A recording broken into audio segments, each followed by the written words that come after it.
Senator Lankford. It's hard to believe we're even having this hearing today discussing this topic, since Putin already cleared this up earlier today. He came out with a public statement just hours ago saying, "Watch my lips, no," and then followed up with, "All these things are fictional,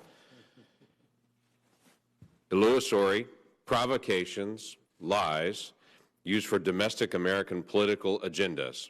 The anti-Russian card is played by different political forces inside the United States to trade on and consolidate their positions inside." Well, he certainly consolidated us.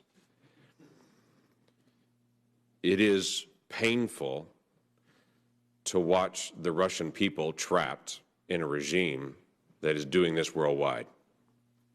They'd like to be able to watch the Olympics and know their athletes weren't doped ahead of time. They would like to believe their own news when the Russians proclaim we're not in Ukraine and we're not in Syria, and they are, and it'd be nice if we could, as he said, watch my lips and know that he's not trying to deceive our audiences. My question is, first, why did he think he could get away with it this time?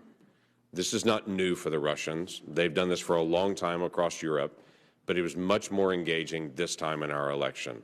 Why now? Mr. Watts? I think this answer is very simple and is what no one is really saying in this room, which is part of the reason active measures have worked in this U.S. election is because the commander-in-chief has used Russian active measures at time against his opponents. On 14 August 2016, his campaign chairman, after a debunked insurrection— When you say his, who's his? Paul Manafort. Cited the fake Incirlik story as a terrorist attack on CNN, and he used it as a talking point. On 11 October, President Trump stood on a stage and cited what appears to be a fake news story from Sputnik News that disappeared from the internet. He denies the intel from the United States about Russia. He claimed that the election could be rigged. That was the #1 theme pushed by RT, Sputnik News, white outlets all the way up until the election.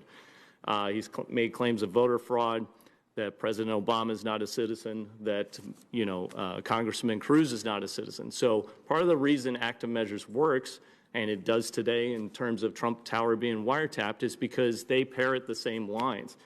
So Putin is correct. He can say that he's not influencing anything because he's just putting out his stance.